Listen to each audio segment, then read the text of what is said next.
Texto base que he escogido, segundo de Crónicas, capítulo 6, versículos 7 y 8. Y David, mi padre, tuvo en su corazón edificar casa al nombre de Jehová, Dios de Israel. Mas Jehová dijo a David, mi padre, respecto a haber tenido en tu corazón deseo de edificar casa a mi nombre, bien has hecho en haber tenido esto en tu corazón. Son dos versículos para extraer de eso lo siguiente. Salomón, en el discurso que estamos hablando, menciona hasta 7 veces la expresión edificar casa al nombre. 7 veces en la lectura que acabamos de hacer, y es un pasaje mucho más largo. Pero tan solo en ese espacio menciona 7 veces edificar casa al nombre. Y a mí me gustaría de alguna manera que usted ya por aplicación fuera interiorizando esta verdad. Que si hay algo fundamental en la fe es edificar casa al nombre. Y ya nos vamos a dar cuenta cómo es que el texto y la misma Biblia nos va a llevar de una realidad, digamos, literal de haber construido un templo majestuoso, vestido de oro por dentro y bien calculado y bien hecho, que participaron más de 100,000 personas haciéndolo. ¿Cómo traduce esa realidad física a una realidad espiritual en la Biblia? Y cómo la metodología que he enseñado sobre misterio, revelación y entendimiento es el método de Dios para entender la Escritura. Seguimos. Edificar casa al nombre es el tema que vamos a trabajar durante estos minutos. Interesante. Hay 7 elementos básicos que relaciona Salomón con respecto al edificar casa al nombre. Ya lo he dicho y lo vuelvo a repetir, hermanos, el nombre no son letras.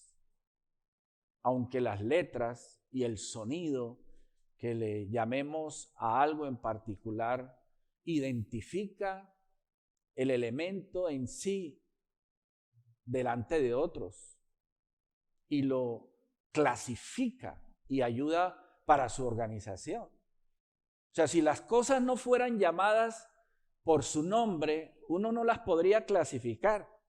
Imagínese que todo lo que hay a nuestro alrededor nada tuviera nombre. Imagínense usted tan solo con sus hijos que no tuvieran nombre. O todo lo que tiene en su habitación, nada tuviera nombre. Y lo que he entendido a la luz de la Escritura, que es muy importante, Dios le enseñó a Adán a que él le diera nombre a los animales. Entonces, lo importante como fundamento es saber la naturaleza de la cosa.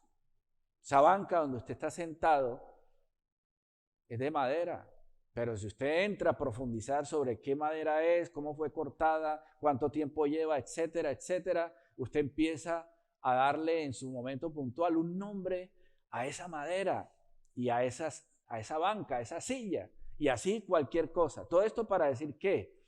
Para decir que el haber Dios enseñado al hombre a darle nombre a los animales, le dio al hombre la capacidad de desarrollar una mente analítica, racional.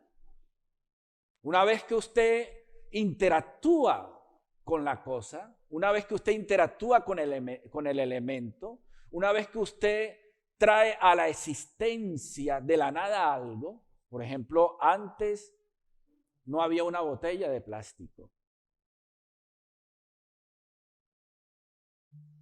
Siglos antes no había una botella de plástico. Alguien en algún momento en su mente pensó en este elemento, y una vez que pensó en este elemento, empezó a darse cuenta de qué material iba a tener para que ese elemento hiciera por lo que fue creado o para lo que fue creado. Yo no puedo coger una botella de estas y ponérmela aquí. O sí, puedo estar jugando, pero no es la verdadera utilidad del objeto. Entonces, cuando el ser humano se detiene de alguna manera a interactuar con un elemento que quiere traer a la existencia, lo desafía a desarrollar una mente pensante. Y una vez que desarrolla con el pensamiento cualquier idea, entonces viene la segunda parte, que es darle coherencia a lo que quiero hacer con la cosa que estoy creando. Entonces todo ese orden de darle nombre a algo, llamar algo por nombre, hace que el ser humano sistematice, organice el mundo tal cual como lo tenemos hoy día. O sea, yo puedo decir Coca-Cola, vale, Coca-Cola, pero es que detrás de ese nombre hay toda una empresa multinacional, multimillonaria, que tiene muchas, ¿cómo se llama? Maquinarias, muchos empleos, muchos trabajadores, mucha organización interna. Entonces, ¿qué pasa cuando el nombre es engrandecido? Cuando el nombre emerge con una fuerza contundente, es porque hay unas bases internas que lo sostienen. Entonces no es decir Dios, o no es decir Jehová, o no es decir Jesús, y ya eso es todo. No, es que alrededor o debajo hay una estructura de pensamiento que sostiene todo el tema, y es lo que quiero hacer ver con esto del nombre. Entonces, en estos 7 aspectos hay un elemento que teje toda la estructura que vamos a hacer. Es el hilo que amarra toda esta estructura que vamos a ver mencionada por Salomón, y es el nombre. O sea, si el nombre no existiera frente a lo que voy a hacerles ver basado en la lectura, no tendría sentido todo lo que hay. Y en esa parte es muy interesante la palabra del Señor. Así que los 7 pilares del nombre, podría estar enseñando de cada uno, pero no voy a hacer eso, solamente lo voy a mencionar. Ponga cuidado al detalle. Primero, el nombre. El nombre tiene que ver específicamente con lo que en naturaleza, en esencia, en sustancia, en función, en asignación, en tarea, en todo lo que es, digamos, la base de Israel y de todos los israelitas y de toda la fe israelita. Es fundamental darnos cuenta cómo fue que eso se fue metiendo profundamente al pueblo hasta el día de hoy, y lo mantiene con sus creencias. Bueno, primero, Dios. Primero, la primera parte de todo lo que gira en torno al nombre, Salomón menciona siempre al Dios llamado Jehová. Primero el nombre, al Dios llamado Jehová. Segundo, Salomón habla de un pueblo llamado el pueblo de Israel. Tercero, menciona al rey David, y claro, posteriormente Salomón. Cuarto elemento fundamental, la tierra, Israel. Quinto elemento, el templo, lo que llama Salomón la casa, que es muy interesante, como vamos a ver más adelante, esta expresión. La sexta tiene que ver con el pacto o la ley, que es la que dice que guardó en el arca lo que fue el pacto que Dios hizo con Israel. Y la ciudad, Jerusalén. Entonces, cuando se habla del nombre en el Antiguo Testamento, en el Nuevo Testamento y al terminar el libro de Apocalipsis, ese nombre tiene que, digamos, caminar, enhebrar, fluir, amarrar por todas estas 7 estructuras que hace sólida a una nación, a un pueblo. No es por allá Pepito Pérez creyendo en cualquier cosa y de pronto se unieron 4 tíos o 4 gatos y formaron no. Esto del nombre tiene tanto contenido, tanto poder, tanta autoridad que enhebra toda la estructura de una nación hasta el día de hoy. ¿Qué es lo que nosotros podemos aprender de lo que estamos leyendo o mirando? Que hermano, la fe en el nombre no es simplemente un estado emocional, no es un momento o un estar o un venir. Lo estoy diciendo porque la religión y la mayor parte de los que predican la palabra del Señor tratando de mantener contenta a la gente, llevan a las personas a que en una reunión supuestamente a usted se le resuelva todo. Dios, aleluya, es la respuesta a tu vida. Y entonces la persona llega y piensa que se le va a resolver todo. Yo una vez decía esto y lo vuelvo a repetir. Echar fuera un demonio es fácil. Yo he echado muchas veces fuera demonios. Y he orado por mucha gente y ha sido sanada. Pero cambiar el carácter, el pensamiento, la esencia del ser. Hacer que una persona, mientras procesa verdades eternas, sea transformada de dentro hacia afuera, puede durar toda la vida. ¿Por qué, hermanos? Porque esto es una estructura de pensamiento. Cuando hablo de cambiar, no hablo de que usted se vuelva bueno, amable, agradable. No. Hablo del entendimiento de verdades eternas. Que usted sea capaz de articular y de soltar en donde trabaja, donde vive, cambiar su entorno, cambiar mediante lo que usted es capaz de comunicar a otras personas acerca de la fe. Entonces, cuando se habla de Dios, de pueblo, de rey, de tierra, de templo, de pacto, de ciudad, en torno al nombre, estamos hablando de un gigante. Estamos hablando de la mente organizada, perfecta de Dios para hacer las cosas.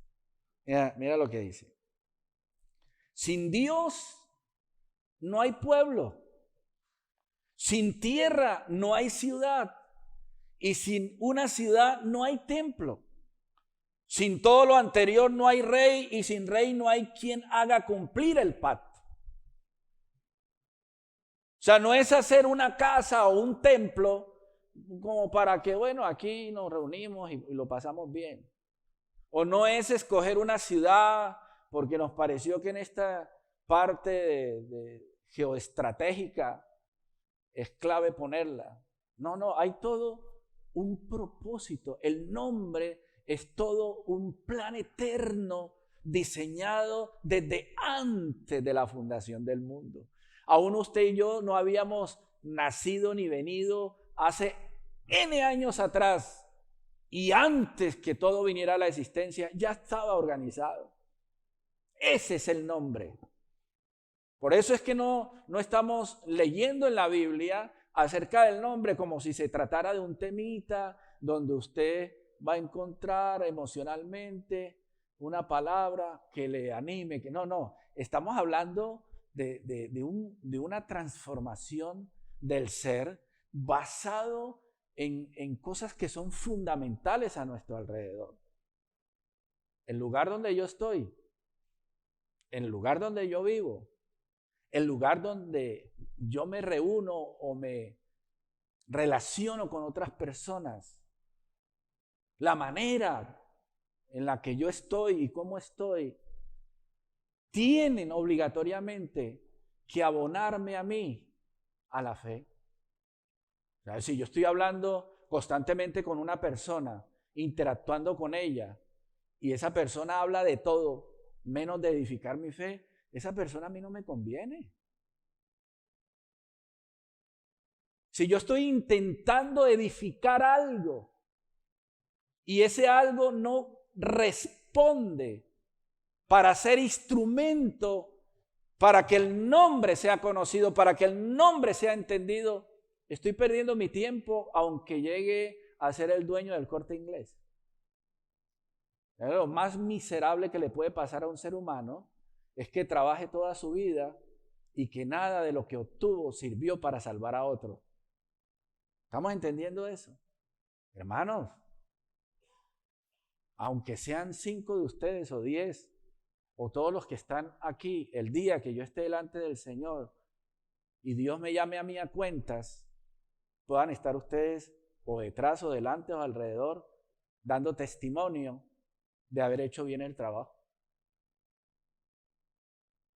Porque de nada serviría yo llegar a tener cosas en este país porque gane buen dinero y no salvar a uno, no edificar a uno.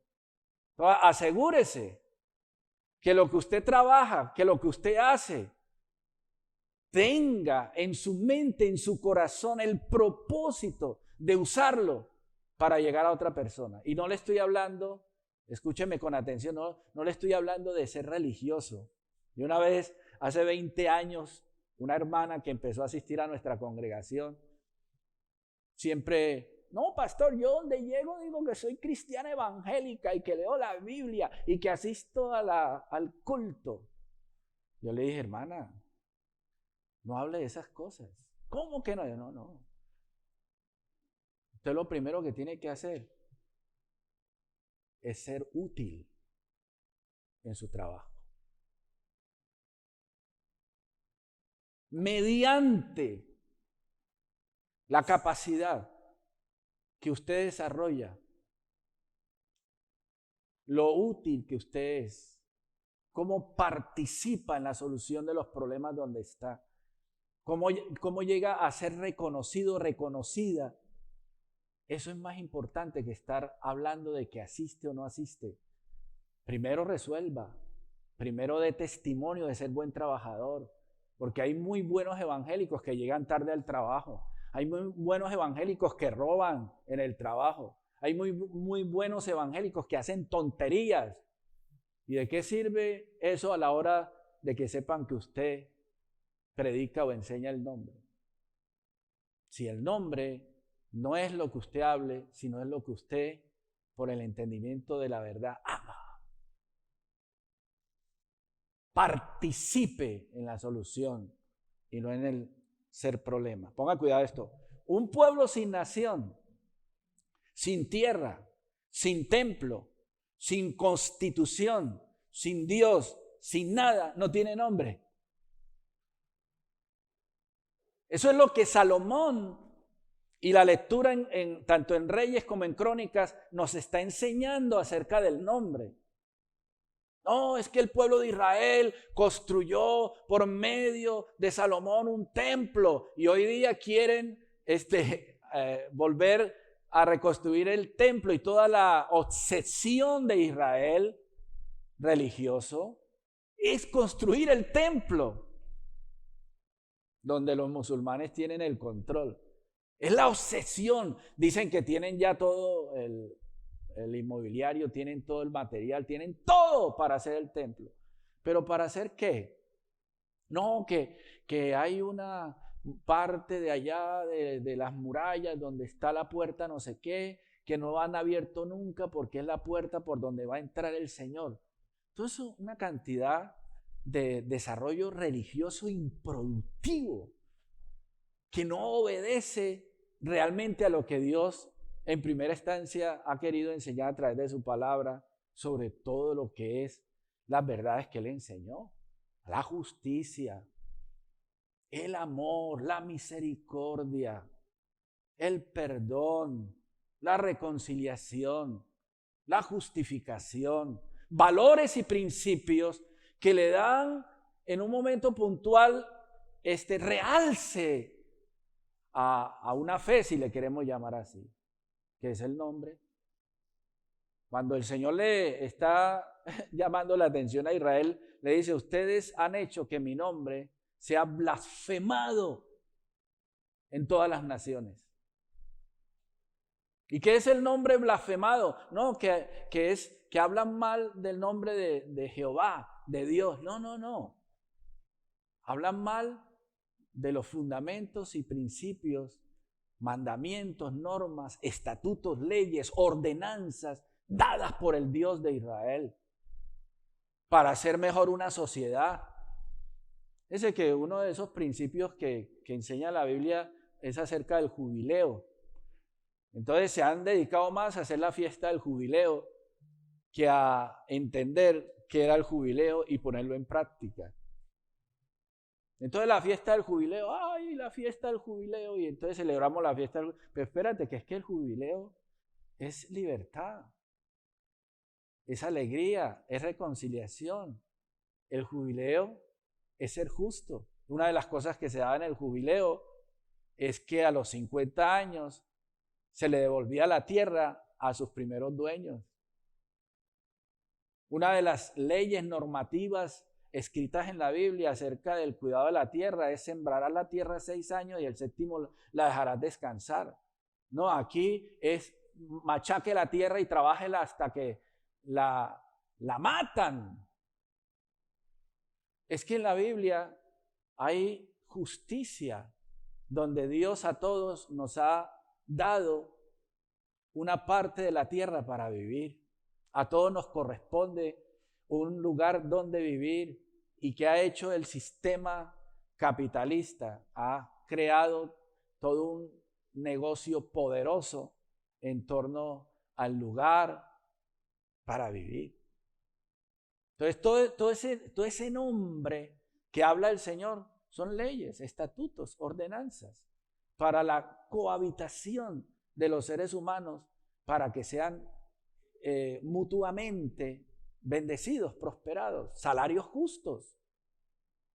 Si usted es el jefe de una empresa y tiene un trabajador y no es justo con él, y usted dice ser conocedor de la verdad del evangelio, usted está haciendo que el nombre del Señor sea blasfemado. Si usted es un conocedor de la verdad del evangelio y roba donde trabaja, usted está haciendo que el nombre del Señor sea blasfemado. Y así en todo este contexto. Entonces, estos 7 aspectos hacen que sea posible que una nación tenga identidad. Entonces, otra vez, hermanos, la casa, es decir, el templo; la ciudad, es decir, Jerusalén; el pacto, es decir, la Torá; el Dios, es decir, Jehová; el rey, es decir, David. Y así todos estos 7 elementos hace que el nombre sea enaltecido. Nosotros no podemos llegar a ser buenos cristianos aquí sentados en esta mañana de domingo en la reunión. Aquí no se necesita tanta fidelidad. La manera como Dios se ha revelado al mundo y ha hecho notorio su nombre ha sido a través de un pueblo cuya cultura está sostenida por una fe histórica que ha trascendido a través de los tiempos. Una de las verdades contundentes de que Dios es real es ver a Israel y a Jerusalén ahí donde están. Otros pueblos a lo largo de la historia han existido y se han esfumado. Otras fe, otras creencias. Pero Israel, con todo lo que implica, Jerusalén con todo lo que implica, da testimonio de que Dios es real. Bueno, seguimos. ¿Qué necesitó Salomón para edificar casa del nombre? Porque vuelvo e insisto, hermano, cuando estamos hablando o Salomón habla de edificar casa del nombre, quiero que vaya de alguna manera alegorizando o aplicando esos 7 aspectos a su vida.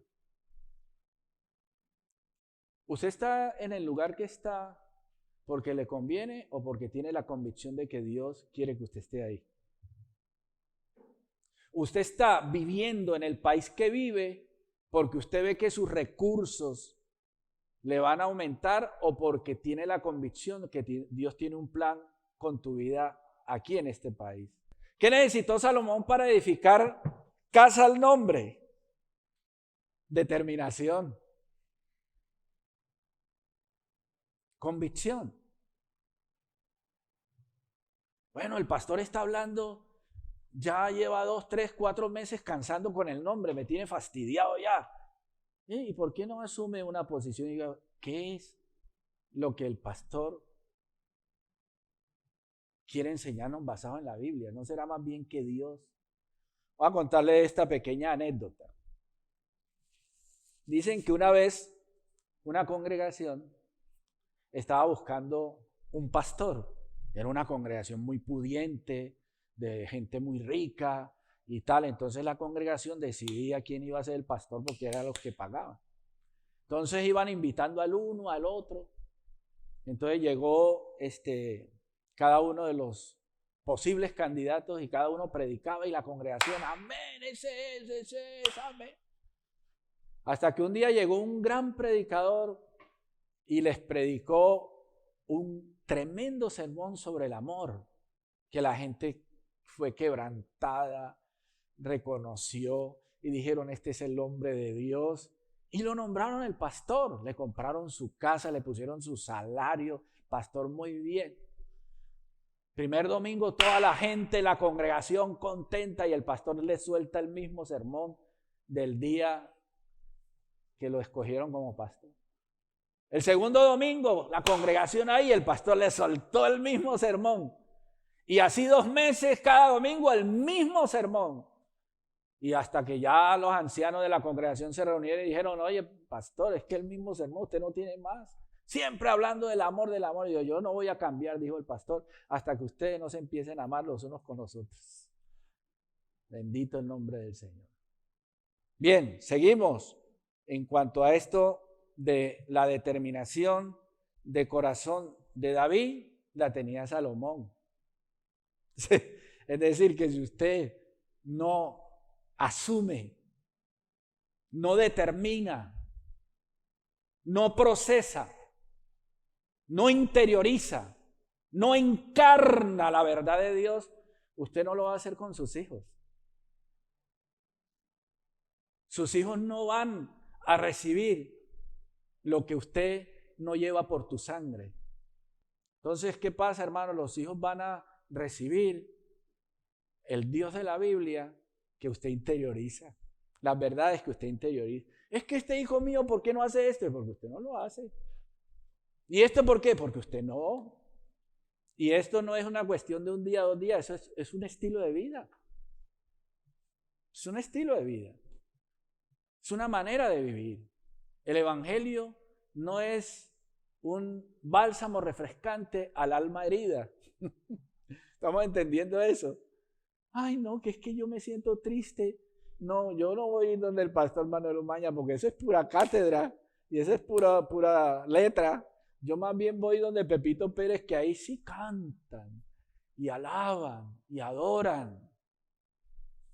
Eso es bálsamo refrescante al alma herida, pero no transforma, sino que motiva. Y no es lo mismo un creyente motivado que un creyente transformado. Bueno, entonces la determinación del corazón de David la tenía Salomón, porque lo recibe de su padre. Mira lo que dice en 2 de Crónicas 2:1. Estamos en el capítulo 6, pero nos retrocedemos al capítulo 2. Dice, determinó pues Salomón edificar casa al nombre de Jehová y casa para su rey. Determinó Salomón. Cuando uno no tiene decisión, determinación en las cosas, uno no termina dando honra al nombre. Porque si algo enseña la Biblia, y lo dice el apóstol Pablo, Dios no nos ha dado espíritu de cobardía, sino de amor, de poder y de dominio propio. Entonces, ¿qué es en realidad el nombre? Es una estructura sólida de pensamiento. No que, ay, perdónenme por lo que les voy a decir, Dios les ama. No, suelte con convicción, levante el mentón, mira a los ojos a la otra persona y suéltele con autoridad la palabra y no la negocie. No, que pierdo el trabajo. Hermano, el Dios de la Biblia es el que engrandece, el que prospera. Usted no tenga temor por defender verdades eternas, perder cosas temporales. Bueno, me voy metiendo por ahí, termino. Entonces el hermano Einstein dice, hay una fuerza motriz más poderosa que el vapor, más poderosa que la electricidad y más poderosa que la energía atómica. ¿Cuál es? La voluntad. Es interesante que Salomón no usa el término templo, sino casa. Y haré casa. Y mi padre, David, deseó edificar casa. Y casa, y casa, y casa, y casa. Y no dice tabernáculo ni dice templo. Insiste en su discurso en hablar de casa. Y me encanta tanto porque el versículo 1 y el versículo 2 está hablando de Dios habitar en la casa y le haré una habitación para que habite para siempre. Oh, gloria a Dios. Entonces, claro, uno desde el punto de vista religioso, 4 paredes, un edificio emblemático, bonito, y allá dentro de eso hay un cuarto donde está Dios metido. Entonces todos vamos ahí porque Dios está, hemos metido a Dios en 4 paredes. Y Dios, desde esa mentalidad religiosa, o por causa de esa mentalidad religiosa, se enojó. Mira lo que dice.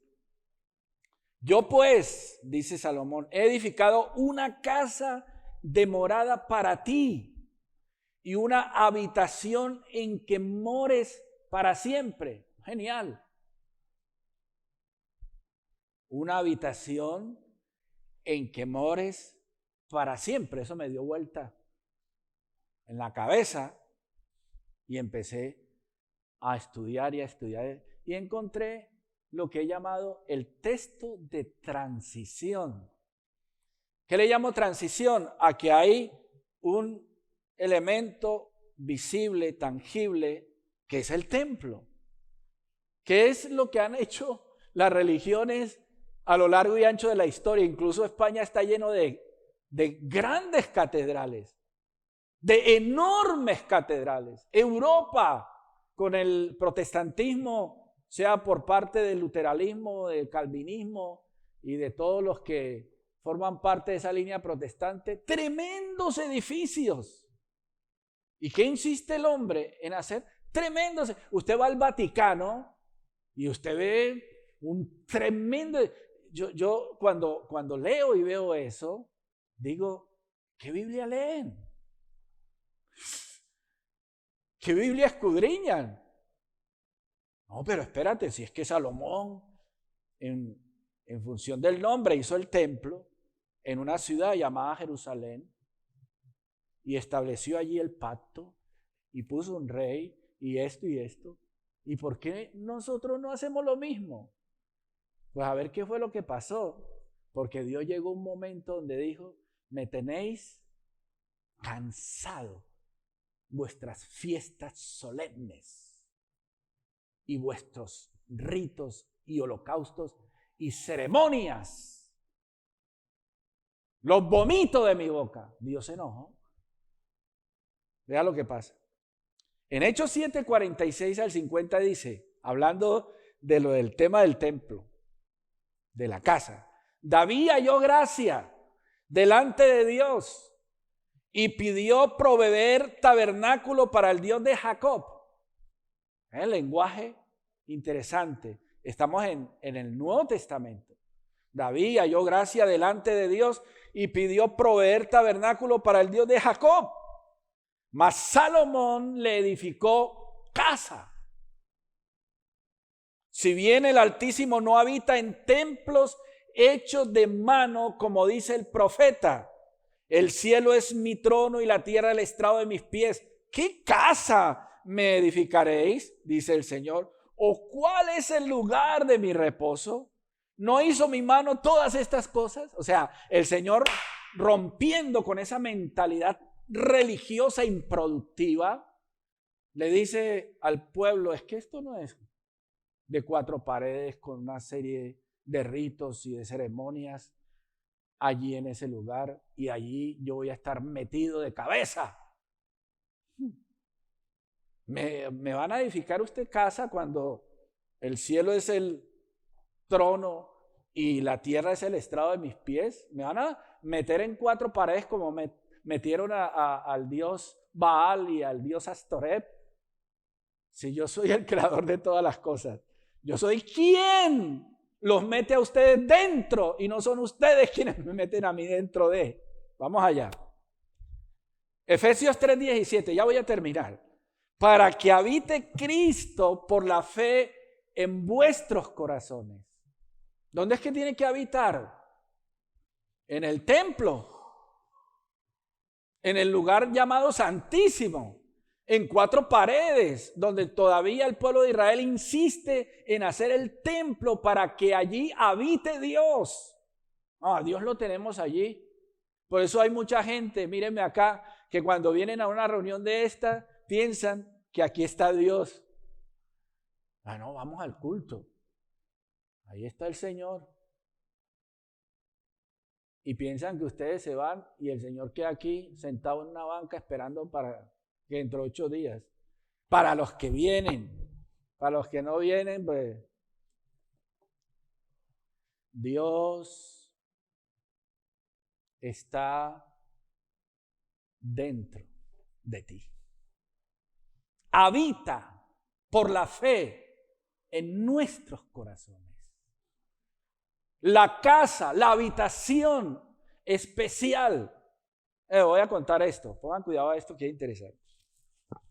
Hay un científico colombiano, yo creo que lo he dicho ya antes. Uno cuando está viejo no hace sino repetir las mismas cosas y cobrar por lo mismo. Bueno, hay un científico colombiano, más de 50 años trabajando en la NASA. Y el trabajo de él en la NASA es el estudio del cerebro. Y un periodista colombiano le pregunta en una entrevista qué cree que es lo más curioso o lo que más le llama la atención del cerebro, de todo lo que es el cráneo y todo eso. Digo, lo que más me llama la atención es que hay una parte, y él lo dijo así, hágase de cuenta que es un edificio de 100 pisos, con muchas oficinas, y cada una haciendo algo, pero hay una que está totalmente vacía. No hay nada, ni mesas, ni escritorios, ni personas, nada. En un edificio donde hay miles de oficinas, hay una vacía, sola. Dijo, así es el cerebro. Hay tantas cosas, pero hay una que está vacía. Y entonces le pregunta el periodista, ¿y usted qué cree que para qué sirve eso? Y él dijo esto tan hermoso que me gustó. Yo creo que es el lugar donde Dios nos habita. Es el lugar que Dios ha escogido para Él estar. Bueno, es una manera gráfica. Hermanos, es lo que pasa dentro de nosotros lo que más importa, lo que más vale. No es lo que aparentemente uno muestra, es lo que uno es dentro, porque Él lo habita a uno. para que habite Cristo por la fe en vuestros corazones. Hebreos 3:6. Si usted no me ha querido creer, entonces Hebreos 3:6. Pero Cristo como hijo sobre su casa, la cual casa somos ¿quiénes? Nosotros. Pero le llamo transición de un elemento físico llamado templo a una realidad espiritual que tiene fundamento bíblico y que es lo que hace que permanezca para siempre. Pero Cristo como hijo sobre su casa, la cual casa somos nosotros, si retenemos firme hasta el fin la confianza y el gloriarnos en la esperanza. Con esto termino. Vosotros también, como piedras vivas, sed edificados como casa espiritual y sacerdocio santo, para ofrecer sacrificios espirituales aceptables a Dios por medio de, ¿qué versículo? Edificar casa al nombre. Es una determinación que cada uno de nosotros debe mantener firme hasta el final, que es llevar dentro de nuestro ser, mediante el entendimiento de la Escritura, verdades eternas, que lo transformen a uno en su manera de pensar.